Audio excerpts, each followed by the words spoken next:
Assalamualaikum warahmatullahi wabarakatuh. Innal hamdalillah nahmaduhu wa nasta'in wa nastahdih wa natubu ilaihi wa na'udzu bihi min syururi anfusina wa min sayyiati a'malina. Man yahdihillahu fala mudilla lahu wa man yudlilhu fala hadiya lahu.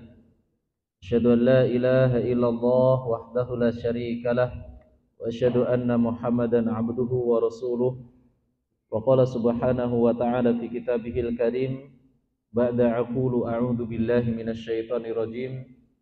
Ya ayyuhalladzina amanu taqullaha haqqa tuqatih wa la tamutunna illa wa antum muslimun. Ilamu rahimakumullah, fa inna asdaqal hadithi wa ahsanal kalami kalamullah wa khairul hadi hadi Muhammadin sallallahu alaihi wasallam wa syarrul umuri muhdatsatuha fa inna kulla bid'atin dhalalatun wa kulla dhalalatin finnari wa ilan nari wal iyadu billah. Masyarul muslimin, azani Allah wa yakum jami'an. Alhamdulillah, kita bersyukur memuji Allah Subhanahu wa taala atas segala ketetapan yang Allah Subhanahu wa taala tetapkan kepada kita daripada nikmat-nikmatnya, yang mana tentu setiap kenikmatan yang Allah Subhanahu wa taala berikan kepada kita seharusnya menjadikan kita ini sadar bahwasanya kita ini adalah seorang hamba yang diwajibkan hanyalah untuk beribadah kepada Allah Subhanahu wa taala. Sehingga ketika kita menyadari bahwasanya kita ini adalah seorang hamba dan memiliki kewajiban menyembah Allah Subhanahu wa taala, tidak ada kata-kata sombong bagi kita semuanya, tidak ada kata-kata sombong yang kita ucapkan, karena hakikatnya adalah kita adalah seorang hamba yang diatur, yang diciptakan, yang diwajibkan hanyalah mempersembahkan persembahan hanya untuk Allah Subhanahu wa taala. Maka kepada Allah kita meminta, kepada Allah kita meminta pertolongan dari segala aktivitas apa yang kita kerjakan. Nah, di antara dasar dari menyembah Allah Subhanahu wa taala, kita memiliki prinsip. Prinsip dasar kita menyembah kepada Allah Subhanahu wa taala, ingat, adalah al-ilmu. Maka tidaklah salah ketika Allah Subhanahu wa taala berfirman di dalam surah Muhammad, fa'lam annahu la ilaha illallah. Ketahuilah, ilmuilah bahwasanya dialah sesembahan, tidak ada yang berhak disembah kecuali Allah.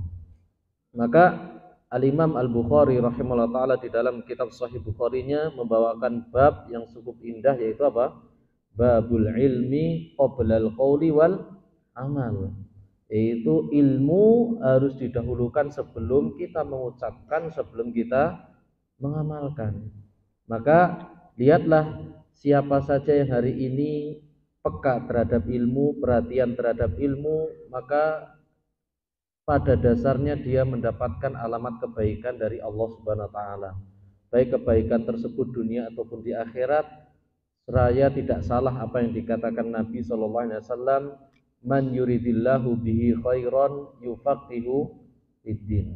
Barang siapa yang dikehendaki oleh Allah kebaikan baginya, maka alamatnya satu, yaitu apa? Dipahamkan kepada dia di dalam masalah ilmu agama. Siapa yang hari ini tidak paham tentang ilmu agama, nah ini segera tanda tanya di dalam diri kita. Siapa yang hari ini tidak paham di dalam masalah ibadah, di dalam masalah ilmu agama, segera bertanya terhadap diri kita. Kenapa kok kita sampai tidak paham permasalahan ilmu agama? Jangan-jangan Allah Subhanahu wa taala menghendaki keburukan untuk kita semuanya. Termasuk di dalam masalah sholat, wudu, di dalam masalah amalia ibadah-ibadah yang lain. Kalau kita tidak berlandaskan ilmu, tidak paham akan ilmunya, nah berarti apa? Sholat kita tidak akan terarah, wudu kita tidak akan terarah, zakat kita tidak akan terarah. Kenapa? Kita beramal seakan-akan tanpa ilmu. Maka mempelajari ilmu itu adalah suatu ketetapan yang wajib, sebagaimana Rasulullah mengatakan, thalabul ilmi fardhatun ala kulli muslim. Terlebih ilmu yang kita pelajari di kesempatan hari ini di setiap Sabtu pagi di Masjid Al-Ikhlas adalah mempelajari kalamullah, yaitu Al-Qur'an. Wal Qur'anu asyraful ilmi. Bahwasanya Al-Qur'an itu adalah semulia-mulianya ilmu. Kenapa? Kita mempelajari kalamullah wa laisa min kalamil bashar. Dan kita mempelajari kalamullah, yaitu firman-Nya Allah, apa yang Allah Subhanahu wa taala katakan. Yang kita pelajari bukan perkataan manusia, bukan perkataan makhluk. Kalau kita mengetahui bahwasanya makhluk, yaitu manusia dengan Allah, tentunya mulia Allah, ucapannya pun juga sama. Ucapan makhluk dengan ucapan Allah tentunya lebih mulia siapa? Ucapan siapa? Ucapan Allah. Maka mempelajarinya adalah sebuah kemuliaan. Duduk bermajelis ilmu mempelajari kalamullah itu adalah kemuliaan. Dan orang yang bisa mengemas ilmu, memahami ilmu itu kalamullah, tentunya juga sebuah kemuliaan. Dan Rasulullah SAW mengancam bagi siapa saja, termasuk bagi para dai, para ustadz, para kiai, ataupun orang yang semisalnya.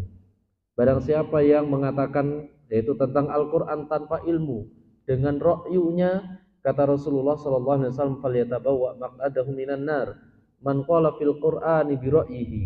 Barang siapa yang mengatakan tentang Al-Quran itu dengan ra'yunya.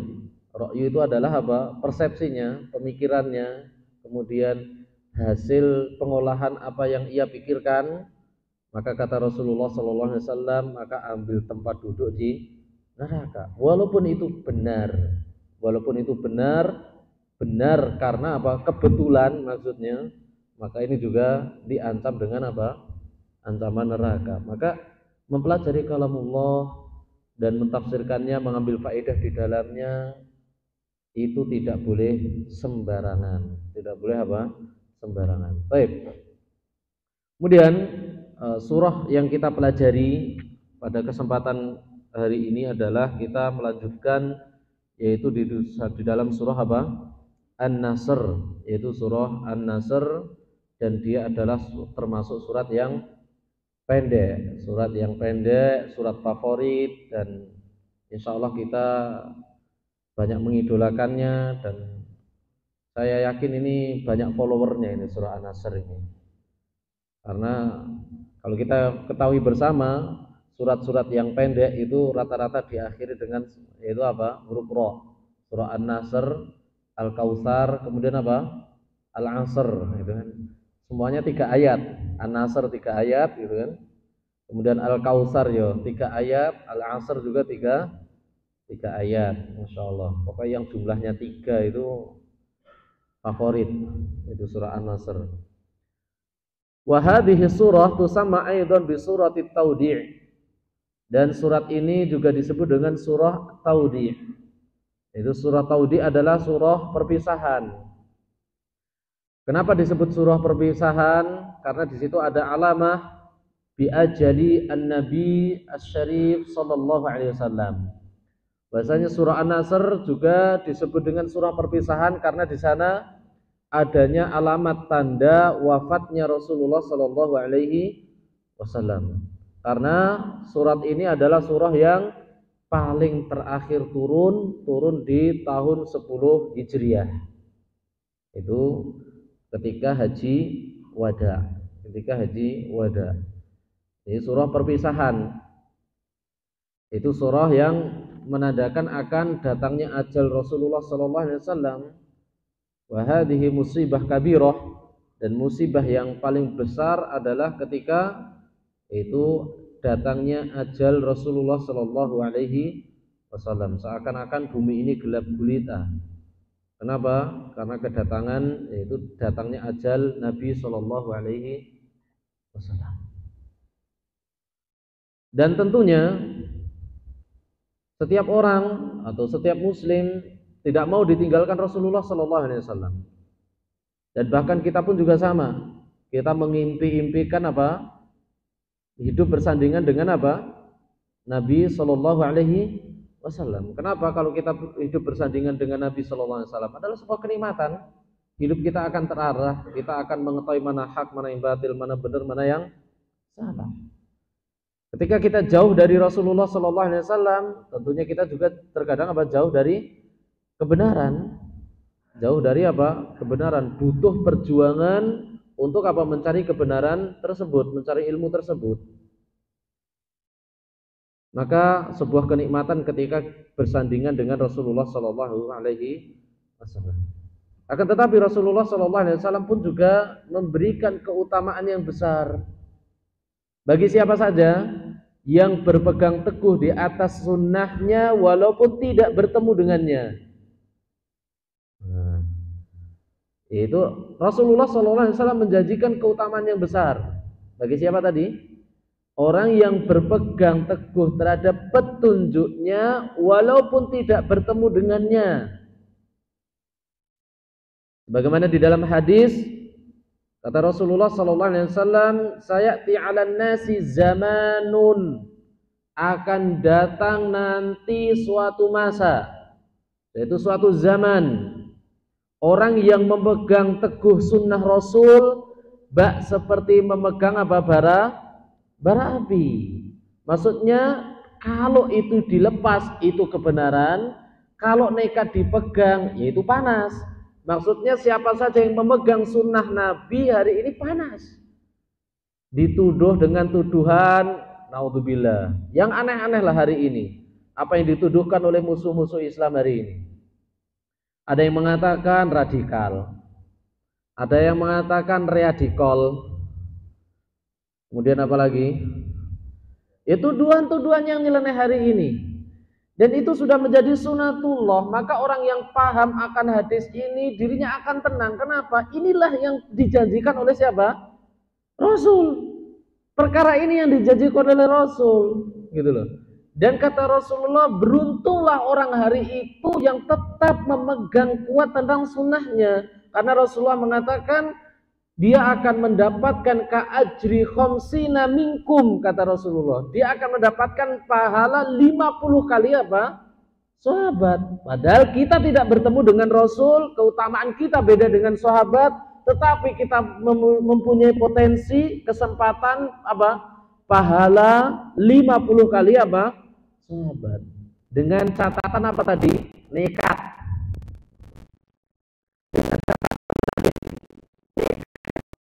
Tidak tergerus oleh zaman, tidak tergerus dengan ujian, tidak tergerus dengan apa? Cemoohan. Karena orang yang nekat, maksudnya nekat itu bukan berarti nekat ceroboh ya, bukan berarti nekat ceroboh, nekat perhitungan maksudnya, yaitu memegang sunnah beliau, memegang petunjuk beliau. Yang hari ini petunjuk-petunjuk beliau sudah apa? Dikikis, mulai dihilangkan, mulai dikaburkan. Mulai bagaimana apa petunjuk beliau itu benar-benar dihilangkan jejaknya.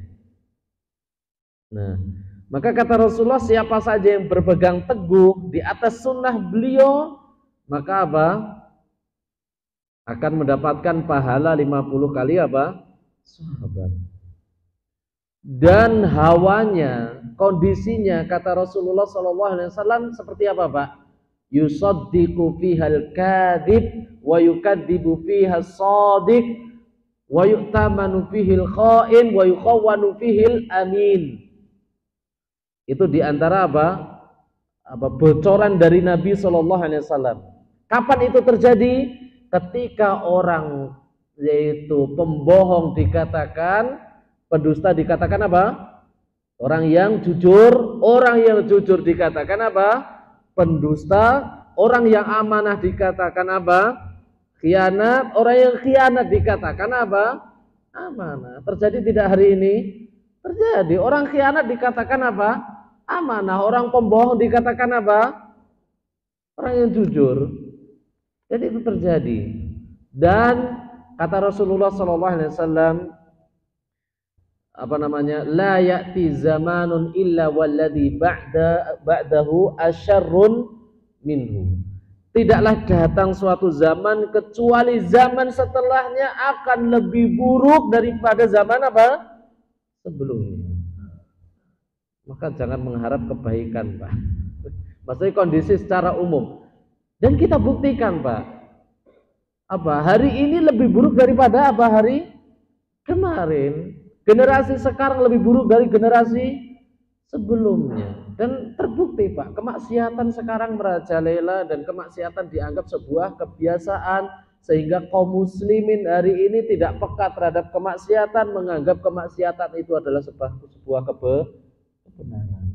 Contoh mudah, antum keluar itu loh Pak. Apa yang antum pandang dari iklan Pak? Semuanya maksiat Pak. Coba ada gak iklan yang menyuruh tasbih subhanallah, alhamdulillah, wallahu akbar, astagfirullah. Keluar sedikit sudah apa? Riba. Keluar sedikit sudah apa? Bagaimana kita adventure, bagaimana kita naudzubillah merokok dan sebagainya. Nah, kaum muslimin orang yang mohon maaf tidak peduli akan hal ini, biasa-biasa saja itu. Iklan biasa saja. Padahal itu syiar apa, Pak? Syiar kebatilan atau syiar hak? Syiar kebatilan. Nah, bagi kita orang yang belajar harus memiliki hati yang peka, Pak.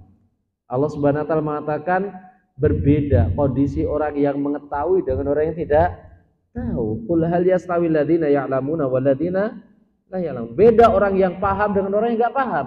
Beda orang yang berilmu dengan orang yang tidak berilmu. Maka ketika orang yang berilmu dan mengetahui ilmu, mengetahui sebuah kemungkaran, kemaksiatan, memiliki sikap, memiliki prinsip. Minimal ingkarul mungkar bil qalb. Kata Rasulullah sallallahu alaihi wasallam, "Man ra'a minkum munkaran falyughayyirhu bi yadihi, fa illam yastati' fa bi lisanihi, fa illam yastati' fa bi qalbihi wa dzalika adhaful iman." Itu kata Nabi. Apabila kalian melihat kemungkaran, sebuah kesalahan, maka ingkarilah pertama dengan kekuasaan apabila dirimu menjadi penguasa. Apabila tidak mampu mengingkari dengan kekuasaanmu, maka ketika dirimu memiliki ilmu dan mampu mendatangkan hujah, ingkari dengan lisan, ingkari dengan tulisan. Apabila kekuasaan tidak mampu, lisan tidak mampu, hujah tidak mampu, maka minimal dirimu mengingkari dengan apa? Hati. Nah, dan tanda musibah yang paling besar yang disebutkan oleh Imam Ibnu Qayyim al-Jauziyah rahimahullah taala adalah ketika hati ini sudah dicabut dari kepekaan daripada kemungkaran. Ini adalah musibah yang besar, Pak. Musibah yang paling besar kata beliau bukan datangnya gempa bumi, tsunami, banjir, longsor, tidak. Justru gempa bumi, banjir, longsor, tsunami dan sebagainya itu terkadang menjadi anugerah. Apa bentuk anugerahnya? Banyak orang yang taubat. Banyak orang yang kembali kepada Allah Subhanahu wa taala. Akan tetapi kalau hati ini sudah dicabut dari kemaksiatan, jangan harap dia kembali kepada Allah Subhanahu wa taala. Dia menganggap kemaksiatannya adalah sebuah apa? Kebenaran. Biasa-biasa saja, itu maksiat ala biasa. Itu dia menjual minum-minuman keras, narkoba. Biasa kalau kampung sini. Nah, biasa. Menganggapnya sebuah kebiasaan. Dan ingat Pak, peperangan antara hak dan batil akan selalu ada sampai yaumul kiamat. Ingat itu, catat baik-baik. Peperangan antara hak dengan yang batil akan selalu ada sampai hari kiamat. Maka Imam Asy-Syafi'i rahimahullah taala, beliau pernah mengatakan perkataan yang sangat indah. Ketika beliau mengomentari orang-orang yang mudabdab, orang-orang yang bingung, orang-orang yang awam. Apa perkataan beliau? Apabila dirimu tidak bisa memposisikan dirimu sebagai pembela agama,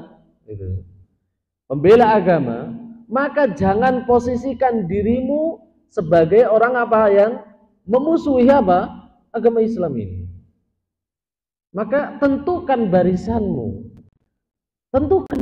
Mau di mana barisanmu? Sebagai pembela agama atau perusak agama Islam ini? Kata Imam Syafi'i rahimahullah taala. Minimal kita berada di barisan apa? Pembela agama Islam ini. Walaupun kita tidak apa? Ikut genderang apa? Perangnya, tapi minimal barisan kita jelas di mana. Nah, kenapa, Pak? Perhatikan firman Allah Subhanahu wa taala. Allah Subhanahu wa taala berfirman, "Idza jaa nasrullahi wal fath." Pertama,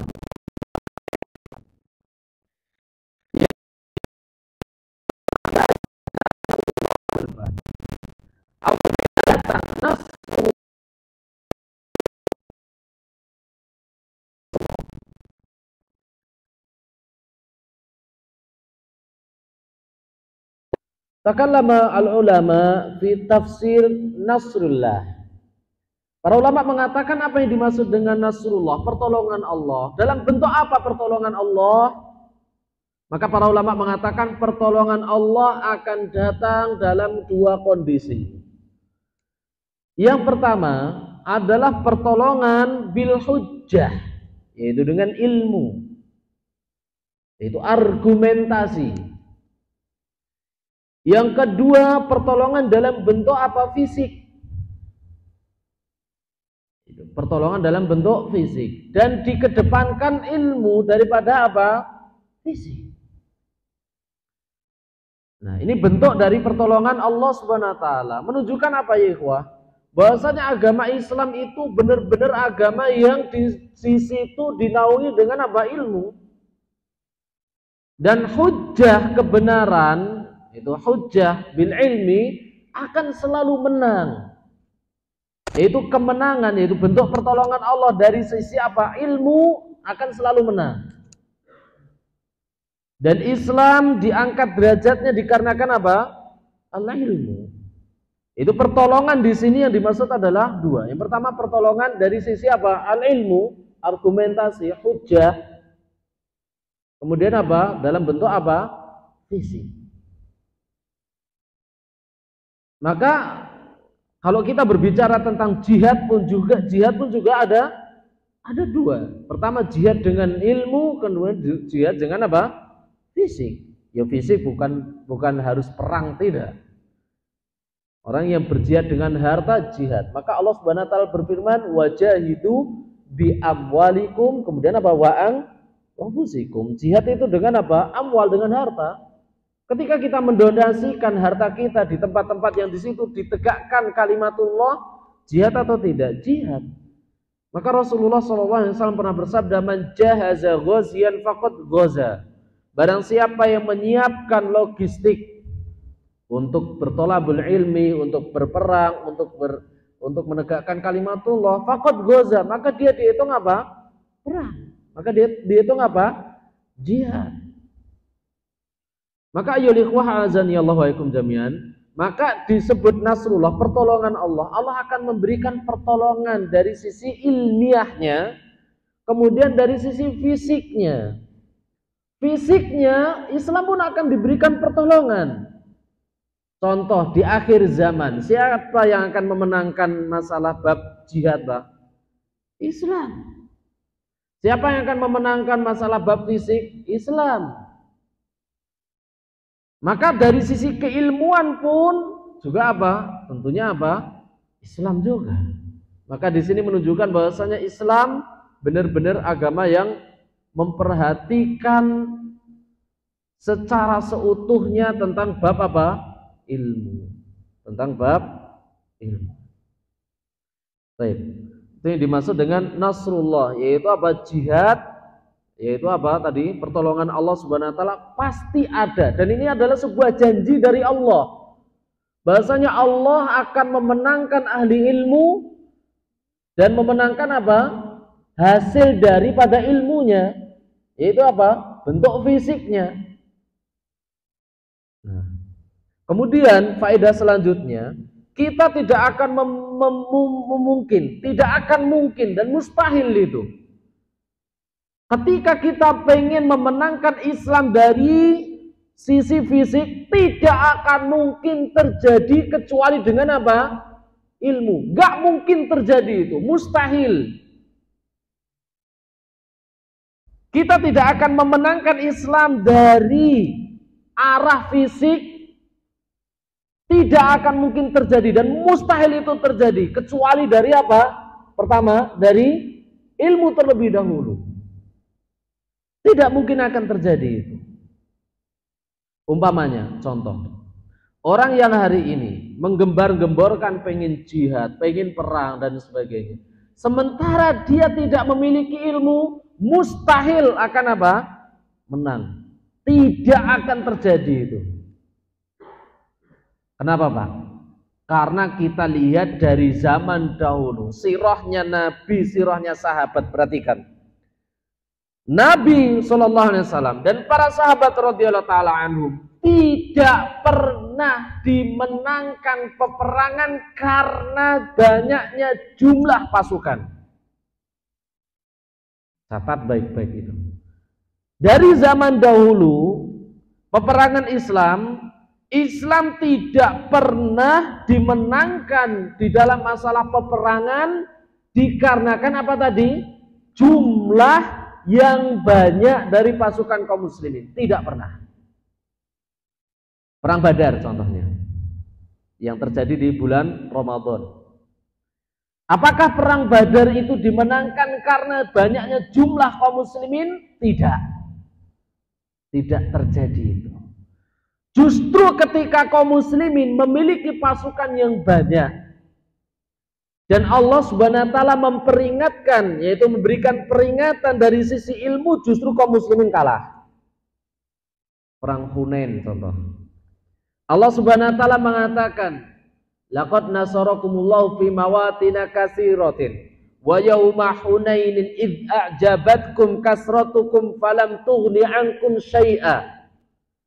Ketika kaum muslimin merasa banyak, yaitu jumlah pasukan mereka, kemudian mereka kagum dengan banyaknya jumlah pasukan mereka, lihat Allah Subhanahu wa taala mengatakan falam tughni ankum syai'a, kalian tidak ada apa-apanya di hadapan musuh. Kenapa? Karena Islam dimenangkan dari medan perang dikarenakan apa? Tauhid. Itu kunci kemenangan Islam. Jadi kunci kemenangan Islam dari masa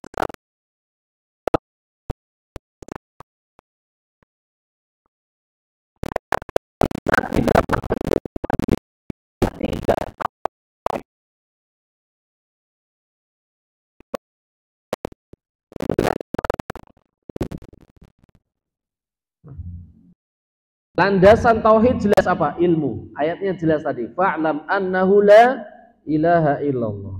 Maka jangan harap kita mengharapkan kemenangan selagi kita memiliki tauhid yang, mohon maaf, rendah. Tauhid yang cetek. Gak mungkin itu terjadi. Gak mungkin dan mustahil terjadi kemenangan ketika kaum muslimin apa? Tidak memiliki tauhid. Tauhidnya rendah. Mustahil itu. Lihatlah ketika tauhidnya kaum muslimin mantap. Perang Badar contohnya. Karena sudah terbina, terdidik masalah bab tauhid. Lihat para sahabat ketika perang Badar dimenangkan oleh Allah Subhanahu wa taala. Kenapa? Para sahabat jelas tauhidnya mantap. Ketika perang yang dicari apa? Bukan masalah kemenangan. Yang dicari apa? Kematian syahid. Kemenangan itu adalah hadiah dari Allah Subhanahu wa taala. Saking mantapnya tauhid mereka, yang dicari adalah syahidnya. Allah Subhanahu wa taala memberikan mereka dua keutamaan. Mati syahid, kemudian apa? Dimenangkan juga. Nah, maka tauhid itu adalah kunci. Maka Allah Subhanahu wa taala mengatakan di dalam surah An-Nur, wa'adallahu alladhina amanu minkum wa 'amilus solihati la yastakhlifannahum fil ardi kama stakhlafal ladzina min qablikum. Wa la yumakkinanna lahum dinahum alladzi irtadalahum wa la yubaddilannahum min ba'di khaufihim amna. Apa syaratnya? Ya'budunani la yusyrikuna bi syai'an. Kata Allah Subhanahu wa taala, Allah berjanji kepada kaum muslimin, kepada kita semuanya, akan memberikan kekuatan, akan memberikan kemenangan, akan memberikan kedudukan sebagaimana orang-orang sebelum kalian. Syaratnya apa? Ya'budunani la yusyrikuna bi syai'an. Itu syaratnya kata Allah di dalam surah An-Nur.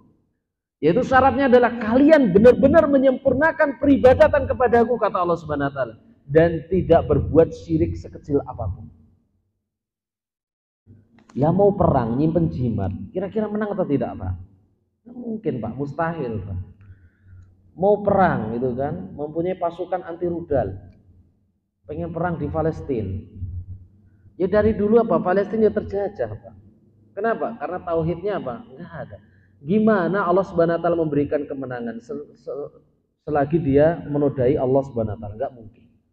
Jadi ingat, Pak, Nasrullah yang dimaksud tadi apa? Yaitu hujjah, yaitu ilmu, kemudian apa? Fisik. Dan kita tidak akan dimungkinkan yaitu menang fisik sebelum kita apa? Menang di dalam masalah hujjah, sebelum kaum muslimin berilmu. Baik, itu makna Nasrullah. Wal fath. Itu wal fath. Itu wal fath di sini adalah apa? Fathu Makkah. Jadi ayat yang pertama ini berisikan tentang busra. Busra itu apa, Pak? Kabar gembira. Itu kabar gembira. Apa yang pertama? Kabar gembira yang pertama, Nasrullah, yaitu Allah Subhanahu wa taala akan memberikan pertolongan. Kemudian al-fath, yaitu al-fath itu apa? Yaitu dibukakannya apa namanya? Fathu Makkah yang terjadi pada tahun berapa, Pak? Tahun 8 apa? Hijriah. Itu tahun 8 Hijriah, lebih tepatnya adalah tanggal 20 di bulan apa? Ramadan. Itu tahun 8 Hijriah, itu tanggal 20 Ramadan. Yaitu Allah Subhanahu wa taala menjanjikan tentang apa? Dibukanya yaitu Mekah untuk kaum muslimin. Kenapa, Pak? Karena Rasulullah SAW setelah diusir dari Mekah, hijrah ke Madinah, Rasulullah SAW memiliki kerinduan yang sangat berat terhadap apa? Itu Ka'bah, tentang Ka'bah. Sampai-sampai Rasulullah SAW mengeluhkan kepada Allah yang sebelumnya syariat sholat itu disuruh menghadap kemana? Baitul Maqdis. Ketika Rasulullah di Mekah, Rasulullah sholat menghadap dua tempat langsung. Yang pertama adalah apa? Ka'bah, yang kedua apa? Baitul Maqdis. Ketika Rasulullah pindah hijrah ke Madinah, Rasulullah tidak bisa menghadapkan sholatnya ke Makkah. Karena apa? Lawan arah. Sehingga Rasulullah ketika di awal-awal 1 tahun Rasulullah SAW sholat di Madinah menghadap ke Baitul Maqdis, membelakangi apa? Mekah. Kemudian Rasulullah selalu sedih, mengeluh kepada Allah Subhanahu wa taala, menadahkan kepalanya ke atas sampai turun apa? Wa min haitsu kharajta fawalli wajhaka syatral masjidil haram, di dalam surah Al-Baqarah di juz 2 awal-awal. Sehingga di situ ada perintah, yaitu Rasulullah SAW disuruh menghadap ke Baitul apa? Ka'bah, di Ka'bah. Nah, jadi intinya itu berawal dari apa? Pengkhianatan kaum musyrikin pada tahun 6 Hijriah. Mereka apa? Menyelisih perjanjian dengan kaum muslimin pada tahun apa? 6 Hijriah. Kemudian Rasulullah SAW membangun kekuatan kaum muslimin sehingga terkumpullah berapa? 10.000 pasukan. Perhatikan, Pak, di sini kalau antum melihat sejarah, Masya Allah luar biasa. Pada awal-awal hijrahnya Nabi, Rasulullah SAW melakukan peperangan, yaitu di perang Badar. Pasukan Rasulullah berapa, Pak, di situ? 300. Kemudian ketika berjalanlah waktu 8 tahun, yaitu di tahun Hijriah, Rasulullah SAW mengumpulkan pasukan jadi berapa? 10.000. Yaitu apa? 10.000. Menunjukkan bahwasanya di sini pesatnya orang-orang masuk ke dalam apa? Islam. Dan itu adalah tanda keberhasilan dari Rasulullah SAW yang dianugerahkan oleh Allah SWT dalam masa 8 tahun. Bisa mengumpulkan istrinya pasukan, anaknya pasukan, dan sebagainya. Belum orang-orang yang tidak diperbolehkan perang oleh Rasulullah. Karena kalau kita lihat, Pak, para sahabat radhiyallahu ta'ala anhum, ketika ada panggilan jihad, mereka ngapain, Pak? Semangat. Mereka meninggalkan anak, mereka meninggalkan istri, meninggalkan orang tua untuk apa? Memenuhi panggilan jihad, semangat. Bahkan mereka nunggu-nunggu kabar dari Rasulullah, kapan kita jihad, kapan kita jihad. Berbeda dengan kita toh, Pak. Sesok jihad, sesok jihad toh. Yo, aku sesok tak lunga sik aku. Sesuk akeh kerjaan nih, piye no? Nah, urung siap dan sebagainya. Kalau dulu, Pak, para sahabat itu, Pak, para sahabat radhiyallahu ta'ala nunggu kabar jihad, kapan jihad ya Rasul, kapan jihad? Sehingga mereka datang kepada Rasulullah SAW, ya Rasulullah, kapan jihad? Boleh aku ikut jihad? Nah, sebagian sahabat tidak diperbolehkan oleh Rasulullah SAW. Rasulullah mengatakan masih punya orang tua enggak? Masih ya Rasulullah. Fafihi tafajahid, pulang jihadlah dengan orang tuamu. Maksudnya jangan diperangi orang tuamu, bukan kau bunuh orang tua, tidak. Maksudnya apa? Berbakti kepada orang tua termasuk jihad. Maka menunjukkan di sini faedah. Barang siapa yang berbakti kepada orang tua sama hukumnya dengan apa? Jihad. Gitu loh. Pulang belajar, menunjukkan belajar juga apa? Jihad juga.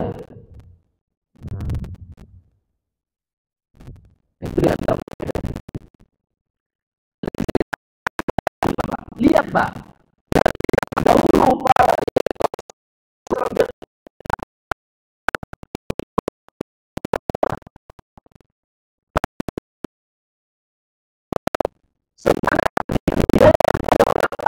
bukti dari apa?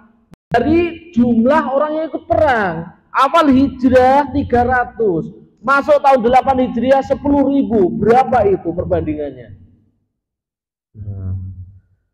Kenapa Pak? Karena orang siapa saja hari ini, dan ini tolong perhatikan dan jadikan menjadi prioritas prinsip hidup kita, yaitu tentang apa Pak? Pahala jariah, investasi akhirat. Apa makna pahala jariah itu? Pahala jariah adalah pahala yang tetap mengalir walaupun kita tidak mengamalkannya, walaupun kita masih hidup atau kita sudah meninggal. Ini loh Pak yang kita perlukan. Apa itu pahala jariah? Pahala jariah adalah pahala yang terus mengalir walaupun kita tidak mengamalkannya, walaupun kita sudah meninggal. Siapa yang tidak pengen Pak? Tentunya kita pengen.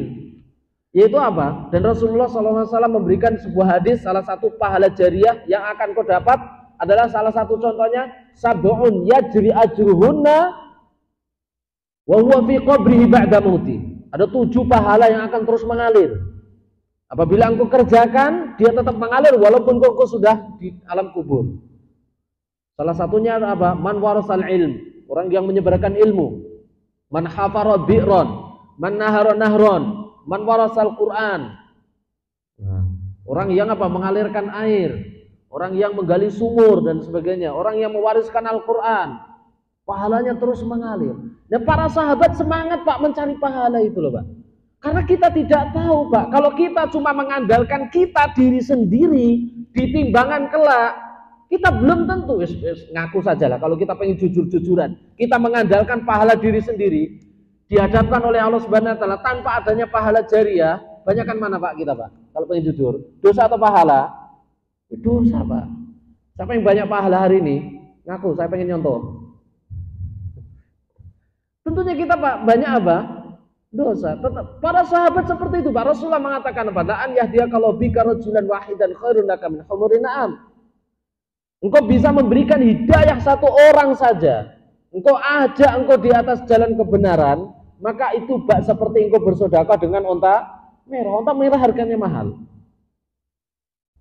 Kita sedekah kambing aja abot loh Pak. Jangan-jangan mengharap onta merah. Kita sedekah pitik loh Pak. Pekan depan saya pengen mensedekahkan ayam. Untuk apa? Makan-makan bareng. Mending gue cukup beras. Berat gitu loh.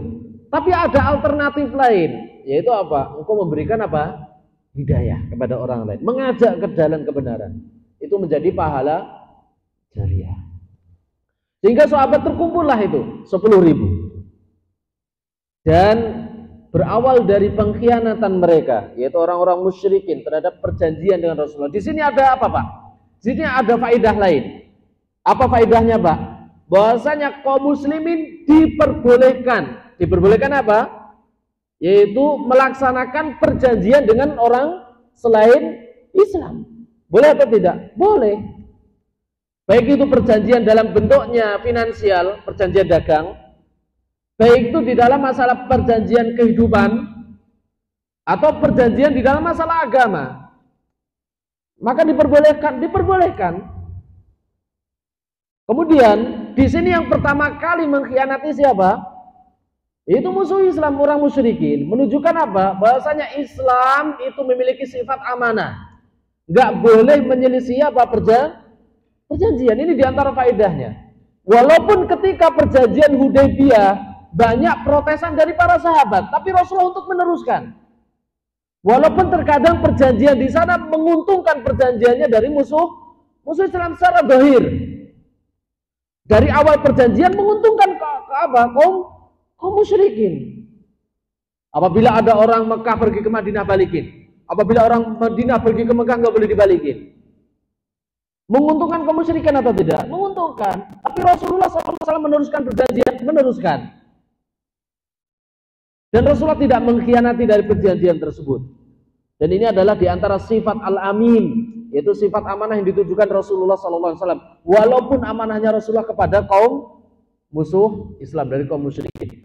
Dan itulah seharusnya perangi orang Islam, Mbak. Perangi orang Islam seperti itu. Harus amanah. Sampai titik amanahnya itu melakukan perjanjian dengan musuh Islam. Katakan awal itu.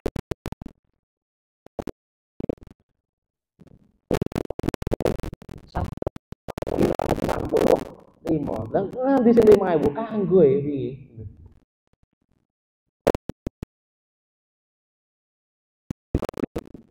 Ini kadang terjadi sebagian kaum muslim bilang harus amanah Pak. Mas utang nih.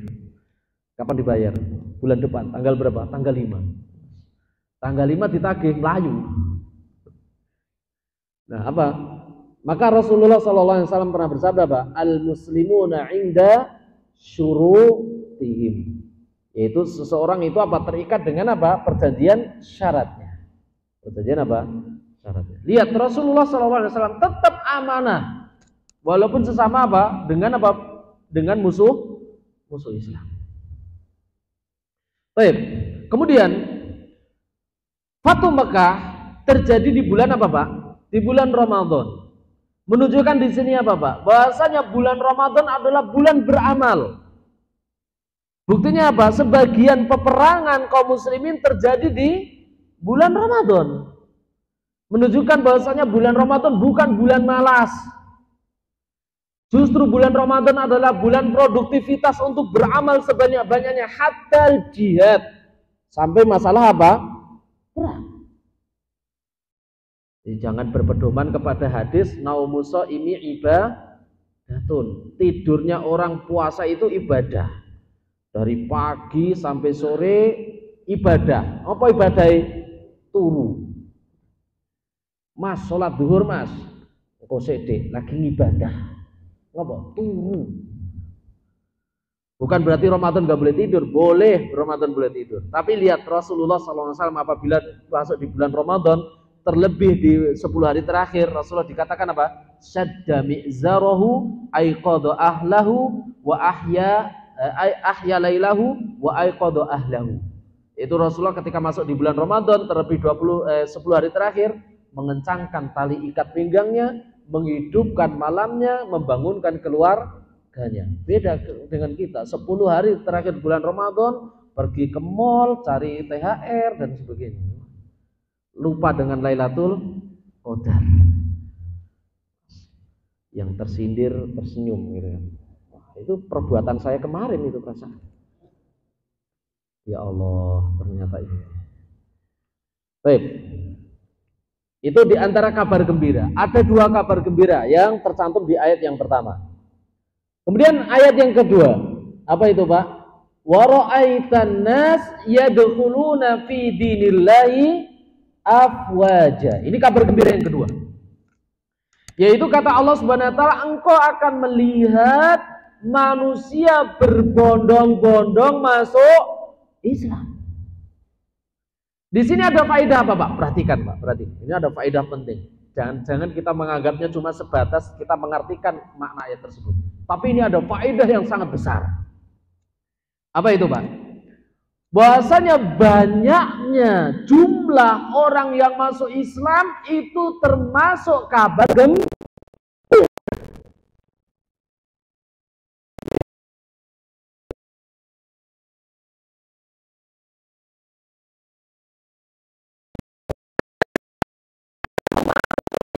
Itu termasuk kabar gembira, kabar baik dari Allah Subhanahu wa taala. Kemudian menunjukkan apa juga Pak? bahwasanya semakin banyak orang yang ngaji, gitu. Semakin banyak orang yang memperdalam ilmu agama, itu adalah termasuk alamat kebaikan. Dan itu adalah kabar gembira dari Allah Subhanahu wa taala. Maka siapa saja hari ini, perhatikan, yang merasa sumpek itu merasa apa, Pak? Merasa sesak dadanya, merasa tidak nyaman dengan banyaknya orang yang belajar agama. Berarti apa, Pak?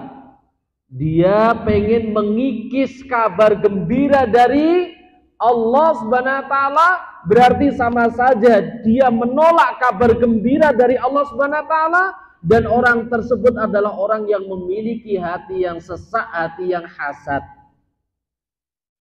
Sebagaimana di dalam ayat di dalam surah Al-An'am Allah Subhanahu wa taala berfirman, "Wa man yurid an yudillahu yaj'al sadrahu dayyiqan harajan ka'annama yas'adu fis sama'."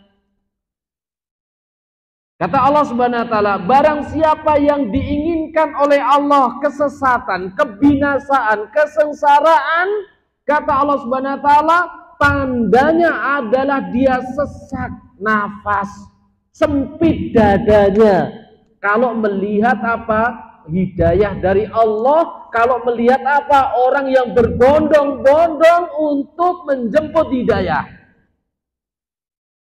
Maka siapa saja hari ini yang menghalang-halangi orang ngaji, maka siapa saja hari ini yang menyesatkan kaum muslimin dengan pemahaman-pemahaman yang buruk, pemahaman-pemahaman yang sesat, maka itulah alamat keburukan yang Allah Subhanahu wa taala sematkan kepada dia, alamat kesesatan yang Allah Subhanahu wa taala sematkan kepada dia. Catat baik-baik itu. Maka Pak, kalau ada orang yang banyak mengaji, seharusnya kita apa Pak posisi kita? Kita dukung, kita support, kita ikut partisipasi, walaupun seandainya kita tidak ngaji. Gitu loh. Kenapa? Karena itu adalah kabar gembira dari Allah Subhanahu wa taala. Jangan dihalangi. Baik menghalanginya secara fisik langsung atau menghalanginya merongrong dari belakang. Dengan memprovokasi, dengan apa lagi? Mengatakan perkataan-perkataan yang buruk dan sebagainya. Karena apa? Di antara kabar gembira, alamat kebaikan adalah ketika banyaknya manusia apa? Yang menjemput apa? Hidayah. Semakin dekat hidayah, semakin senang dengan ilmu. Itu adalah alamat kebaikan. Wa ra'aitan nas yadkhuluna fi dinillahi afwaja.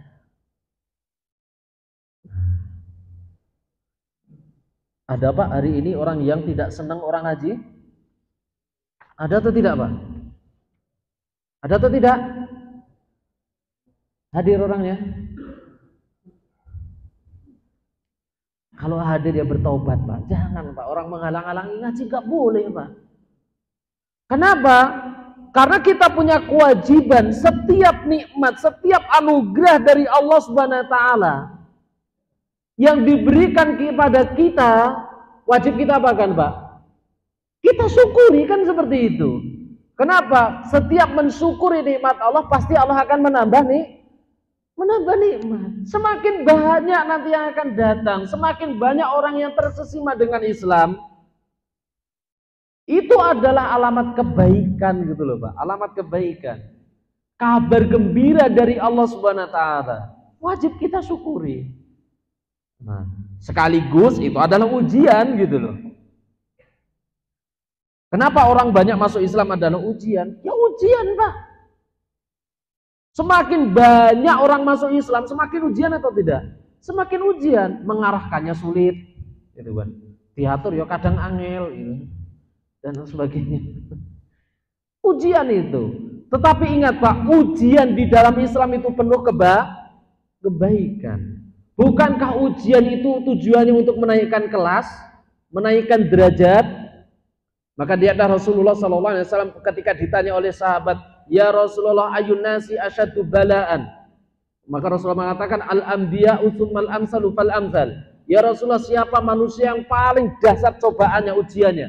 Maka Rasulullah mengatakan apa? Pertama para nabi, kedua adalah orang soleh, yang ketiga adalah orang yang semisal dengannya. Maka ujian, Pak.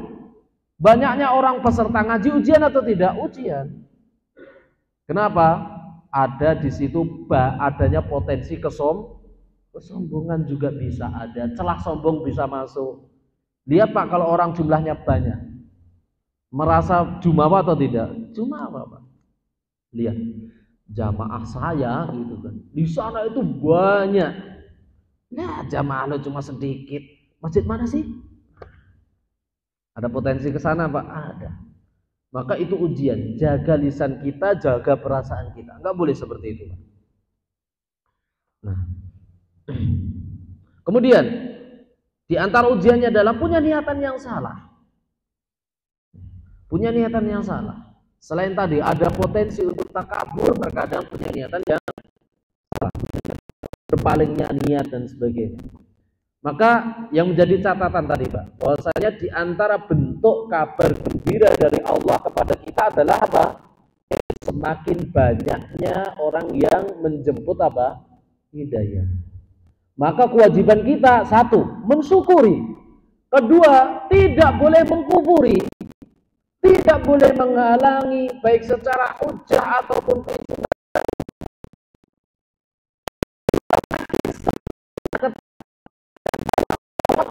kenal Islam.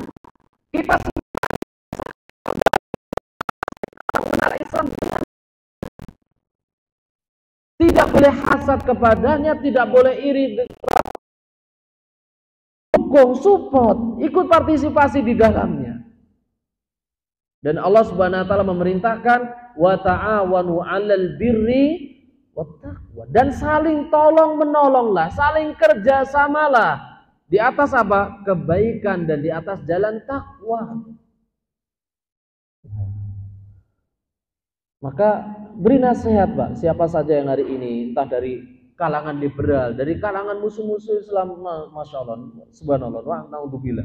Hari ini semakin gencar Pak, permusuhan terhadap apa? Kebenaran ini. Baik. Kemudian kabar kepada Rasul juga, bahwasanya Rasulullah SAW, makanya tahun 9 Hijriah ada di sana apa Pak? Amul Wufud. Amul Wufud itu apa? Tahun apa? Banyaknya delegasi yang datang meminta perjanjian kepada Rasulullah tentang apa? Banyaknya kabilah-kabilah yang masuk Islam. Itu diantara kabar gembira yang diberitakan oleh Allah Subhanahu wa taala kepada Rasulullah SAW. Ketika tahun 8 Hijriah dibukanya Mekah. Karena ketika terjadi peperangan Pak, Fatu Mekah, sebagian kabilah-kabilah, sebagian kelompok-kelompok yaitu kaum musyrikin, mereka tawakuf, menunggu. Mereka diam, tidak mau ikut campur. Tidak ikut kubu Islam, tidak ikut juga kubu orang-orang kafir Quraisy. Mereka menunggu. Kata mereka, siapa yang menang kita ikuti. Siapa nanti yang menang antara Islam yaitu Muhammad dengan orang-orang kafir Quraisy, maka kita ikuti. Kita akan ikut berkelompok dengannya. Dan ketika itu dimenangkan oleh Rasulullah SAW, kemudian apa? Kabilah-kabilah tersebut banyak yang mengirim delegasi, yaitu mengirim utusan dan menyatakan apa? Bahwasanya kabilahnya, baninya, kelompoknya, bahwasanya mereka akan masuk apa? Islam. Dan inilah apa? Kabar gembira yang kedua, yaitu apa? Banyaknya yaitu orang-orang musyrikin, orang-orang kafir Quraisy yang berbondong-bondong masuk apa? Islam.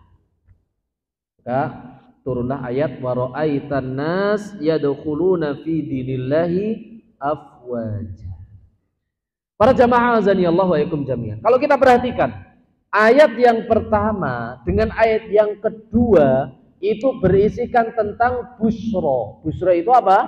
Kabar gembira. Kemudian kita perhatikan ayat yang ketiga. Fasabbih bihamdi rabbika wastaghfir. Maka kalau di sini ayat tersebut secara keumuman berisikan tentang perintah, yaitu al-amru, perintah. Apa perintahnya? Perhatikan. Pertama, tasbih. fasabbih. Yang kedua bihamdi, tahmid. Yang ketiga wastaghfir, yaitu istighfar. Maka di situ ada perintah. Pertama apa? Tasbih. Yang kedua apa? Tahmid. Ketiga apa? Istighfar. Apa yang bisa kita ambil dari faedah dari ayat tersebut? Yang bisa kita ambil adalah pertama, agungnya 3 kalimat tersebut. Yaitu apa? Kalimat apa tadi? Tasbih. Yang kedua apa?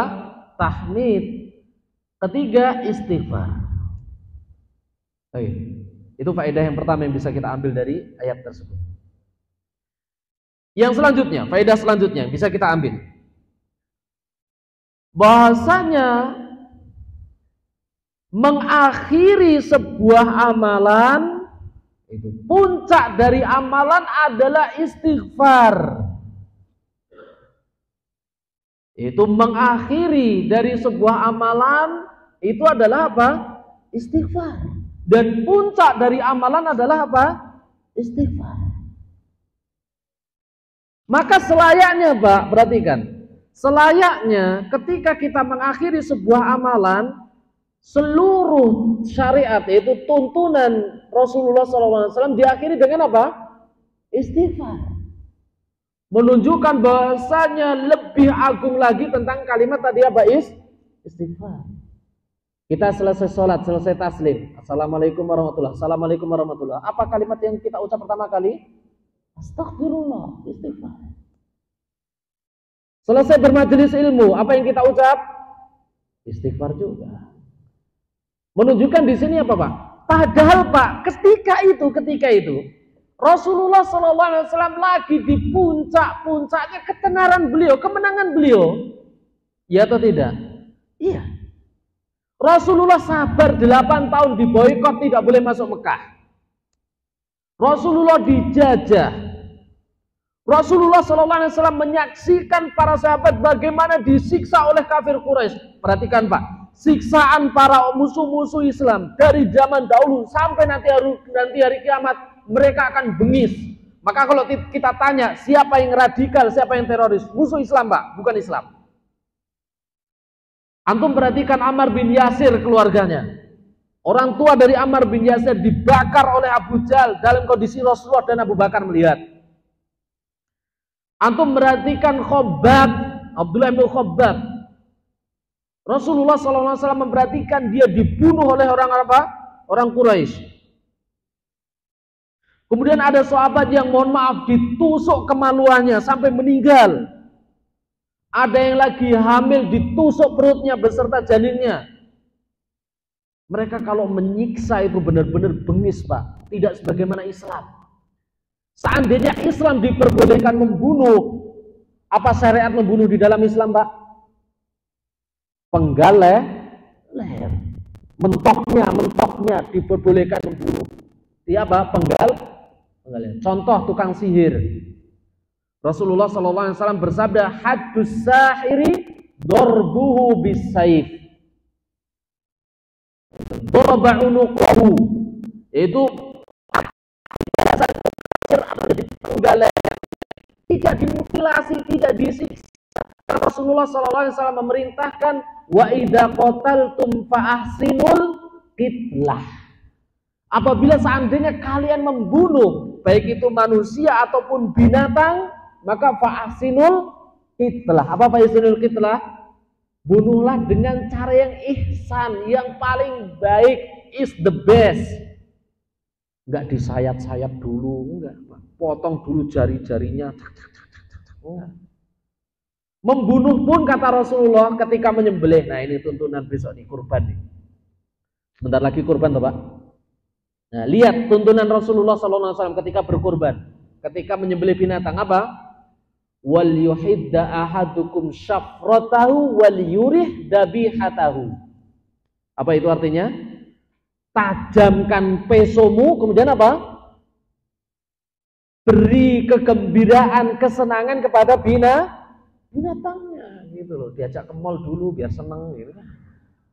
Bukan seperti itu, makanya kasih makan gitu, kasih kesenangan, jangan diperlihatkan kepada yang lain gitu loh. Saya pernah menyaksikan Pak, itu Pak, binatang disembelih sapi, yang lain menyaksikan ngantri. Nangis Pak sapi di belakang Pak, nggak percaya cek, buktikan, nggak usah dibuktikan. Simpen yang lain, tutupi, jangan sampai melihat. Kemudian jangan diperlihatkan juga, habis disembelih sapinya taruh situ, yang lain kamu sini, ayo, udah ditutupi, nih lihat temenmu nih lihat. Enggak, bukan seperti itu Pak. Evaluasi, kalau tahun kemarin seperti itu, besok jangan seperti itu. Karena perintah Rasulullah apa tadi? Wal yurih dabihatau, beri kegembiraan, kesenangan dulu, jajanin bakso, mie ayam gitu kan, tengkleng gitu. Baik. Nah, beri kesenangan dia. Demikian juga ketika kisos, membunuh, kisos. Yang diperbolehkan membunuh adalah apa Pak? Kisos. Itu syariat Islam, tapi tentunya ini berlaku di negara yang memperlakukan hukum Islam juga. Itu pun kisos, perhatikan kisos Pak. Kisos itu, sebelum kisos itu prosesnya panjang Pak. Diplomasi dulu, benar-benar dilihat dulu haknya, sengaja atau tidak, semuanya dicek sampai diteliti, sampai hakim menyatakan ya kamu dikisos. Itu pun kalau diberikan maaf oleh ahli warisnya jadi dikisos, tidak. Faman ufiya lahu min akhi syai'un fattiba'un bil ma'ruf, nggak boleh dikisos juga. Anaknya contoh, wes nggak usah dibunuh, kamu bayar diat aja, nggak apa-apa, boleh. Tapi berapa? 300 triliun, nggak apa-apa. Wah, empot-empotan gue golek ya Pak. Ngedol pulau itu maksudnya. Nah, itu membunuh di dalam Islam seperti itu Pak. Tapi kalau musuh Islam Pak membunuh, perhatikan, nggak pernah musuh Islam itu membunuh dengan rahmah. Kenapa? Karena membunuhnya mereka membunuh dengan hawa nafsu. Kalau Islam membunuh boleh, tapi karena syariat. Perhatikan para sahabat seperti Umar bin Khattab radhiyallahu taala, ketika ada seorang zaniyah. Zaniyah itu apa Pak? Pezina yang datang kepada Rasulullah, lihat, dia datang kepada Rasulullah menyatakan, ya Rasulullah inni zaniun, bahwasanya aku zani, maka apa? Berikan haddili, berikan had untuk saya, maksudnya minta dirajam, minta dirajam. Kemudian apa? Rasulullah mengatakan kepada para sahabat, wahai para sahabat, ini wanita ini gila nggak sih? Gitu. Cek dia itu kalau pulang gila atau tidak. Apa ketika menghadap saya waras, ketika di rumah gila. Maka para sahabat mengatakan tidak gila, ya Rasul, dia waras. Datang lagi, ya Rasulullah saya waras, saya itu berzina, maka hukumlah saya ya Rasul. Kamu hamil tidak? Hamil ya Rasul. Oke. Apa nunggu anakmu apa? Lahir. Setelah anaknya lahir Pak, datang lagi pada Rasul, ya Rasul, anakku sudah lahir, ini anakku ini, buktinya kalau saya sudah zina, ini anak hasil zina. Maka berilah balasan kepada saya Rasul, kisos, maksudnya apa? Berikan had hukuman kepada saya. Ini benar anakmu? Benar. Diteliti lagi oleh Rasul. Lihat prosesnya panjang Pak. Diteliti lagi Rasul. Cek, ini benar anakmu, tanda tandanya benar atau tidak? Kalau sekarang yang mungkin diteliti dengan apa? DNA-nya benar atau tidak? Jangan-jangan kamu bohong dan sebagainya. Kemudian semua para sahabat mengatakan benar ya Rasul, ini anaknya. Kemudian kata Rasul, sapih dia, susui dia selama 2 tahun. Setelah 2 tahun datang lagi kepada Rasul. Lihat Pak. Orang jujur yang bertobat seperti itu Pak. Datang lagi pada Rasul, ya Rasul, ini sudah saya susui 2 tahun, sudah saya sapih, sudah bisa lepas dari persusuanku. Maka segera had saya, hukum saya ya Rasul. Lihat, karena orang yang pengen taubat Pak, pengen dihisap segera di dunia agar bebas dari hisap apa? Akhirat. Maka Rasul tanya lagi, orang ini gila atau tidak? Lihat, prosesnya panjang, dicek lagi Pak. Semua sahabat menyatakan waras dia Rasul. Maka apa? Oke, kalau seperti itu rajam. Prosesnya panjang. Ketika rajam Pak, ada sahabat yang emosi. Emosi itu apa? Ngepruk waktu nih, jedier. Maka Rasulullah mengatakan apa? Jangan emosi. Kata Rasul, laqad tabat taubatan law qusimat ala ahlil madinati lawuzi'at, kata Rasulullah. Dia benar-benar sudah taubat, seandainya taubatnya dibagikan ke seluruh penduduk Madinah, cukup untuk apa? Mengangkat mereka ke surga. Ya, Pak. Jujurnya para sahabat ketika berdosa Pak, pengen dihisap di dunia dan tidak mau dihisap apa? Di akhirat. Karena kalau di akhirat repot Pak, buntutnya panjang dihisap itu. Baik. Perhatikan, faedah selanjutnya yang bisa kita ambil. Bahasanya di sini ada perintah tasbih, kemudian apa? Tahmid, kemudian apa? Istighfar. Bahasanya Rasulullah SAW pernah mengatakan apa? Inna likulli tasbihatin shadaqatan. Barang siapa yang bertasbih maka dihitung apa? Sedekah. Yang tahmid dihitung apa? Sedekah. Berarti apa? Menunjukkan mulianya kalimat tasbih, mulianya kalimat apa? Tahmid. Karena apa? Dihitung apa? Setara dengan apa? Sedekah. Tergantung keikhlasan kita. Kemudian di antara faedahnya Pak tadi, padahal ketika itu Rasulullah SAW adalah hak untuk berpesta, bersenang-senang. Kenapa? Karena Rasulullah diberikan kemenangan, manusia semuanya masuk Islam, tapi lihat Pak, syariat Islam tetap beristighfar. Bukan pesta poya, tidak. Padahal secara dari itu apa? Waktu sudah dimenangkan, semua sudah masuk, senang, ngapain lagi? Tinggal pesta toh, syukuran, gitu kan? Boleh pedus, gitu kan? Bancaan bareng-bareng, tidak. Tapi Rasul diperintahkan apa? Istighfar. Menunjukkan apa Pak? Di sini ada faedah kata para ulama. Bahasanya apa faedahnya? Bahasanya tidak akan pernah setara. Yaitu apa? Amaliyah ibadah kita, persembahan kita kepada Allah dibandingkan dengan nikmat Allah. Paham? Tidak akan pernah setara. Apa?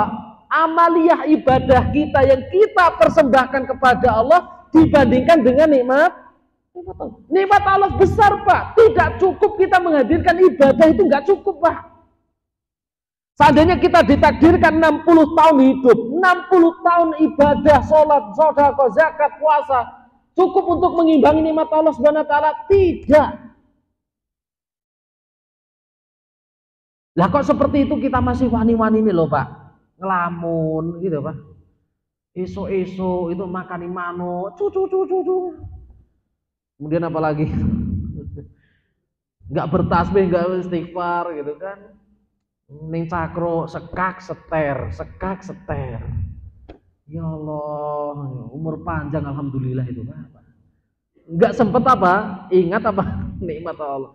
Kita ibadah 5 waktu, puasa, zakat, infak, sedekah dan sebagainya, dibandingkan dengan nikmat Allah, setara atau tidak? Kalau kita bandingkan, tidak setara. Gampangnya sajalah Pak, mohon maaf. Harta yang kita dapatkan, hitung-hitungan matematika logis, harta yang kita dapatkan dengan harta yang kita infakkan, setara atau tidak Pak? Enggak setara Pak. Berarti pada dasarnya kita itu bakhil, pokil, metikil, kemudian apa lagi Pak? Minimal intinya nih lupa terhadap nikmat Allah, lupa gitu loh Pak. Makanya suruh memperbanyak istighfar. Rasulullah mengatakan tuba liman wajada fi sahifatihi istighfaron katsiran. Perhatikan Pak, ini penting. Rasulullah mengatakan tuba liman wajada fi sahifatihi istighfaron katsiran. Beruntunglah setiap hamba nanti di yaumul qiyamah mendapati mushafnya, mendapati catatan amalnya itu banyak apa kalimat istighfar. Beruntung dia. Kenapa? Satu, fungsinya istighfar menghapus dosa, menghapus kelalaian kita, menghapus dosa kita. Kemudian mengangkat derajat dan lain sebagainya, menambah pahala dan lain sebagainya. Maka Rasulullah diperintahkan untuk istighfar. Innahu kana tawwaba. Bahasanya Allah Subhanahu wa taala tawwab. Tawwab itu artinya apa, Pak? Maha menerima taubat walau ala takririn fid dunub, walaupun dosa itu diulang-ulang. Walaupun dosa itu terulang, tapi bukan terulang karena sengaja.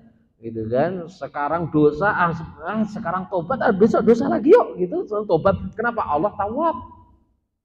Bukan seperti itu, terulang karena tidak sengaja. Kalau kita bertobat, tetap Allah itu memberikan apa? Maha menerima taubat. Bukan seperti manusia, Pak. Kita kan kalau memberikan ampun kepada orang lain, awas ya, batasnya 3 kali. Nah, ini sudah 3 kali kamu mendolimi saya. Ini sudah di luar apa kesabaran saya. Awas, ini sudah melebihi 3 kali kamu. Ternyata batas kita, kesabaran kita cuma berapa Pak? 3. Ada tetangga geber-geber motor, 1 hari sabar. Astagfirullah, ujian. Diperingatkan, besok kalau manasi motor yang pelan ya gitu. Hari kedua keceplosan lagi jeder, gitu. Sabar lagi gitu kan. Dengar nggak sih kemarin saya peringatkan? Hari ketiga ngamuk Pak datang ke rumahnya. Ini sudah ketiga kali kamu. Kesabaran saya sudah habis. Waduh, nggak ada stok sabar. Taib. Innahu kana tawwab. Bahwasanya Allah Subhanahu wa taala di antara rahmatnya Allah Maha menerima tobat walau apa? Kita itu berulang dosa. Coba Pak, kita berulang lalai tidak berzikir kepada Allah Subhanahu wa taala. Berulang atau tidak, Pak? Berulang. Mungkin sekarang ingat, coba nanti setelah kajian. Lali, Pak. Kembali kepada habitat masing, kebiasaan masing-masing. Yang lupa ya lupa, yang terkadang nggak peka terhadap maksiatnya nggak peka. Nah ini jangan sampai. Intinya Pak, intinya adalah kita harus punya prinsip selalu bertobat, dan bertobat kepada Allah itu setiap hari, bukan cuma karena apa ingat berbuat dosa, tapi setiap hari harus tobat. Gitu loh Pak. Setiap hari harus tobat Pak. Dari dosa besar kita, dari dosa kecil kita. Dan ingat Pak, dosa terbagi menjadi 2. Dosa besar, dosa kecil. Dosa besar ada fikih tobatnya, dosa kecil ada fikih tobatnya. Kemudian dosa ada 2 sangkutan. Pertama sangkutan kepada Allah, sangkutan kepada makhluk. Dosa yang sangkutannya kepada Allah ada tata cara tobatnya. Dosa kepada makhluk ada fikih tobatnya, dan itu ada pembahasan tersendiri. Insya Allah nanti sewaktu-waktu kalau kita membahasnya. Sampai di sini para jamaah azani Allah wa jami'an, akhir dari pembahasan surah An-Nasr, dan insya Allah nanti pada pertemuan selanjutnya kita akan melanjutkan di pembahasan surah Al-Kafirun bi'idhnillahi ta'ala insya Allah. Bisa, kalau ada pertanyaan dipersilahkan. Kalau tidak ada ya kita cukupkan.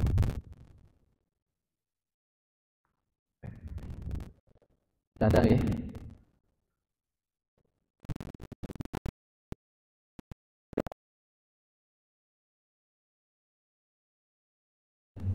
Hari ini lupa. Seorang Indonesia ya gitu. Nunggu hadiah, kalau nunggu bertanya kalau ada.